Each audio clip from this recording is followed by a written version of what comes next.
Hello and welcome to this week's EdTech Tuesday video. We're going to be talking about Google image searches, how to do them more efficiently, and how to borrow images from the internet while still following copyright laws. To get started, we're going to go to images.google.com. This is a website that many of you are already familiar with, but we're going to be talking about some of the features to improve the efficiency of your image searches. I'm going to start by searching for a simple image, in this case a flower. I type the word flower in the Google Images search box, and these are the results that come up. Google gives me several ways to narrow my search results. At the top, you'll see that Google has suggested several ways to narrow it, looking for a drawing, clip art, white background, black and white, and sunflower.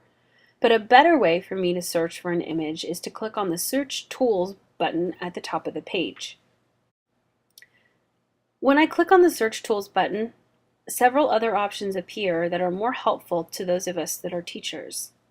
You'll see that I can search by size, by color, by type, by time, and usage rights.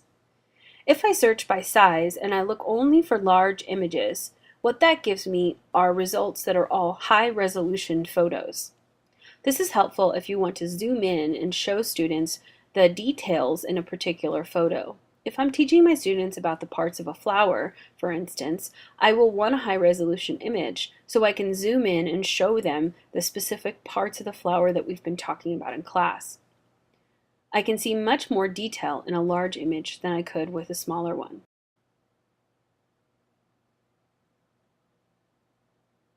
Another way I can narrow my search is to look for specific color. I can look for full color, black and white. I can even look for transparent images.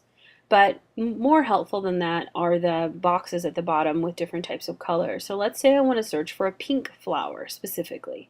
So when I click on pink, it returns only results that are in that color.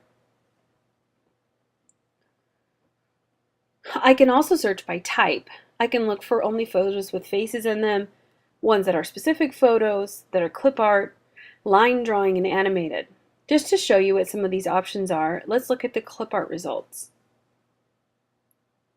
Now you'll see that I have very few photos in my results and really only animations.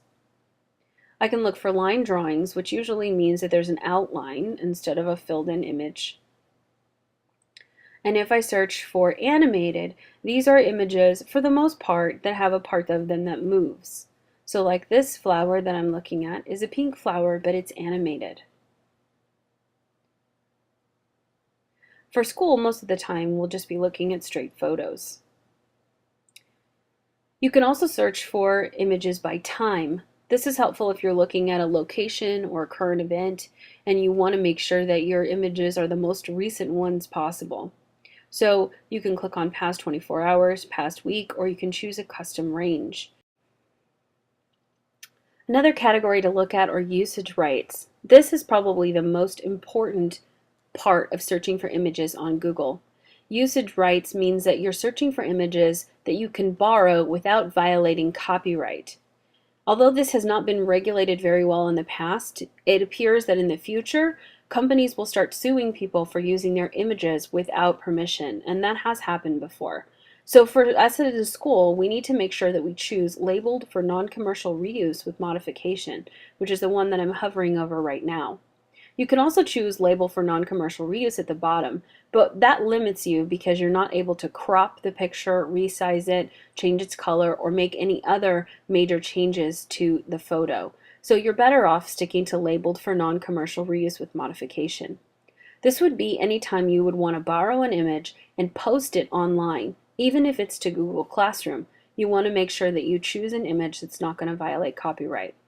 So when I chose labeled for non-commercial reuse with modification, I still have several great options, and all of these are safe for me to use. Now that I've found an image that I want to use in my classroom, I want to click on the image and then click on View Image so that I can see the image by itself.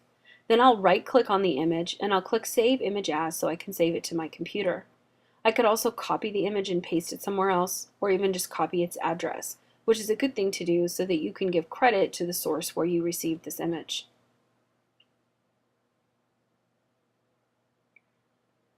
So those are just some of the ways that you can narrow your focus when you're searching for images on Google Images.